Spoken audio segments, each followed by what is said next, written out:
Hello everyone, here Nabil Helmy. The new iOS 26.2 is just around the corner. We're currently on the RC version, which is getting released this week, and most likely on Monday, we're getting iOS 26.2 released to the public. If not, there is a chance that might be an RC2, but there's very unlikely. I believe that Apple must release and should probably release iOS 26.2 tomorrow, Monday, and that's December the 8th. Now, of course, the update is great with a lot of new features and changes. So in today's video, I will show you guys 8 amazing things that your iPhone can do on the new iOS 26.2. And we're starting first off with alarms on reminders. As you probably know, iOS 26.2 now allows you to add alarms to your reminders, which is a feature that a lot of users have been requesting from Apple. Now, there is more to this feature than just getting an alarm when there is a reminder. You can actually do a lot more. You can actually snooze a reminder, and you can do that directly from the lock screen. So you can see right now, let's just wait here for a few seconds until it goes off, and you will have here a couple of options, and I will show you guys how to enable those options in a minute here. So once you see the alarm on your lock screen, you will then be able to actually go ahead and snooze it directly from here. So you can see we have 2 different options. We can complete or we can slide to stop. If you slide to stop, that means that you have actually now snoozed the alarm for your reminder. Now, that works, of course, the same way that it works with snoozes on like normal alarms that you set on your clock app. But you will notice another feature right here, the live activity that you get once you snooze the alarm. Now, iOS 26.2 won't let you forget about your reminder. Once you snooze it, it will keep it right here on the lock screen. And as you can see, we have here the reminder's title, and then we also have here the due. You can see it shows the seconds, and it will show the minutes. And then we also have a reschedule button, which now allows to basically go ahead and reschedule that reminder for another time directly from here. And that's really, really useful. But what you will also see here if we unlock the device is that it won't not only show on the lock screen, but it shows on the home screen as well. And that will be shown right there on the dynamic island. So once you snooze your reminder, you will have it on your dynamic island right there. So of course, you don't forget about your reminder.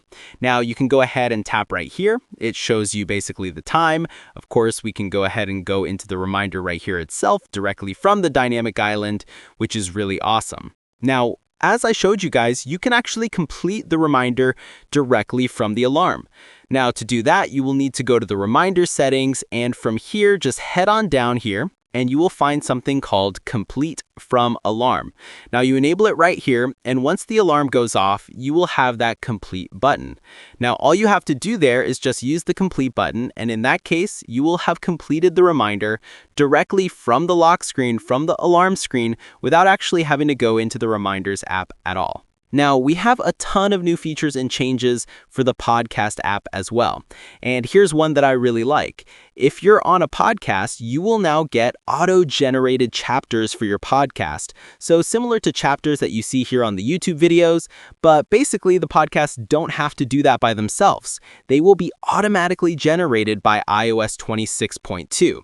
So all you have to do is, of course, go to the 3 dots right here, and you will see something like this, and then just tap right there. It will bring down a menu where you will have all the different chapters that it will actually generate automatically for the podcast that you're listening to. Now, what's really cool here, another thing that you can do from the podcast app on iOS 26.2 is that now you can find or visit links directly from a podcast. So if you're on a podcast and they're talking maybe about like a book or a music album, you will actually get those like right here on the podcast app. So let's just open another podcast here. So if we go to another podcast, you can see if we go right here to the details, it shows something called From This Episode. Now, this will be shown also on the now playing screen right here while you're playing the podcast. And in this case, you can go ahead and just visit whatever link that is. In this case, it's Apple Fitness there. So whether they're talking about a book or maybe a music album or mentioning someone, you can actually go ahead and now visit that directly from here. Now, one of the apps that has gotten a lot of cool updates is the Game app. That, of course, is a new app that Apple introduced with iOS 26. So if we go right here on the Game app and we go to the library section, now we will have the ability to easier find anything we need. Like if we go here, you can see we can go to the recent game, first name of the games, or maybe even the size of the game, which is really awesome. Now, you will see right here, it doesn't show all the games that I played because I have filtered them based on controller support.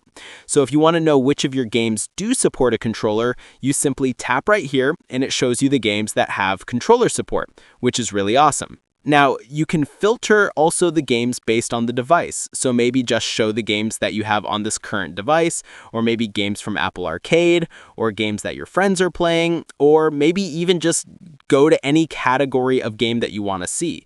So right here, if we go to racing, it will just basically just remove all the other games and show me the racing games.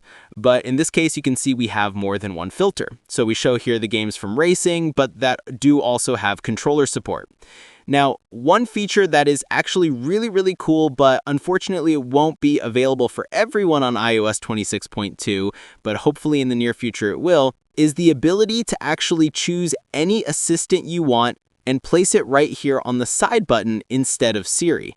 So you know when you tap and press and hold this button, you will get Siri on your device. Well, with the new iOS 26.2, if you live in Japan, then you can actually replace that with anything you want. Whether you want to use like Gemini or ChatGPT, any other assistant you want to use, you can just now map it right there on the side button instead of having the default Siri. Again, it's only for Japan, but hopefully very soon we're getting it in other countries as well. And last but not least, we're moving to the password settings. So head on to apps, go to passwords, and then down here you will have a new section called Show Excluded Websites. So basically what it's showing here are websites that have asked you to save the password when you signed in, but you didn't do it. And those websites are of course excluded now. So when you go back to that website, it won't ask you again to do that. But in the case you want to save the password for that website the next time you go there, then all you have to do is come here, tap on Show Excluded Websites, and then right here you will see a list of all the excluded websites, and you can go ahead and remove the website from here. Once you have it removed, then you can go back to that website, and again, it will ask you then to go ahead and save your information for that website.